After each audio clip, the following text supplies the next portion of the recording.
আসসালামু আলাইকুম সুপ্রিয় দর্শক শ্রোতা বন্ধুরা, আপনারা যে যেখান থেকে আমাদের এই সুন্দর আপুর সুন্দর ভিডিওটি দেখছেন, চলুন শুনে আসা যাক এই আপুটির কথাগুলো। আসসালামু আলাইকুম আপু। ওয়ালাইকুম সালাম। কেমন আছেন আপনি? আলহামদুলিল্লাহ ভালো। আপনার নাম কি আপু? বৃষ্টি। বৃষ্টি। কোথায় থাকেন আপনি?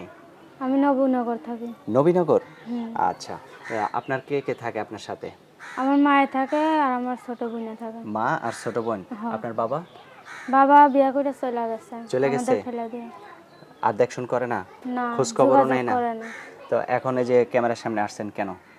ক্যামেরার সামনে আইসি যদি একটা ভালো মনের মানুষ পাই তাহলে কথাবার্তা কমু, বিয়া করমু। সে যদি আমার দায়িত্ব নেয়, আমার যদি খাওয়ার পড়া দেয় তাহলে আমি বিয়া আপনার বয়স করছি। কত? আমার বয়স 16। 16 বছর। এই ক্যামেরাতে আসার আগে কি বিয়ে হয়েছিল? না। সত্যি বিয়ে হয় নাই? না।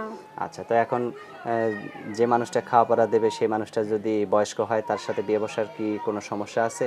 না। তাহলে এখন আপনাকে যদি কেউ ভিডিও কলে দেখতে চায়, ভিডিও কলের কোনো ব্যবস্থা আছে? না। বাটন ভিডিও ফোন করার ব্যবস্থা করে দিবে। অন করে দিলে তাকে যদি আবার ফাঁকি দেন? ফাঁকি কেন দিবে? কোনো সময় ফাঁকি দিবেন না? না। সত্যি বলতেছেন? সত্য। আচ্ছা, আপনার ফোন নাম্বার মুখস্থ আছে? না, আপনি বলে দেন। আমি বলে দিব? হুম। আচ্ছা। তা নাম্বার না থাকলে আমি দেব কিভাবে ভিডিওতে? নাম্বার আমি পরে দিয়ে দিব নি। পরে দিয়ে দিবেন? হ্যাঁ, আচ্ছা, পরে দিলে ভিডিওতে বসায় সেই ভিডিওটা ছেড়ে দিব। ঠিক আছে। আচ্ছা। আর যে ভিডিও কলে যদি কেউ কথা বলতে চায়, আপনার আশেপাশের কোনো পরিচিত লোকের ইমো থেকে তাকে কি আপনার চেহারাটা দেখাইতে পারবেন? হ্যাঁ, পারবো অবশ্যই। আচ্ছা, অনেক সুন্দর কথা বলছেন আপু। তো ভালো থাকবেন, হ্যাঁ? ঠিক প্রিয় আছে। দর্শক, আপনারা ভালো থাকবেন। আজ এ পর্যন্তই, দেখা হবে নতুন ভিডিওতে। ভালো থাকবেন সকলে। আল্লাহ হাফেজ।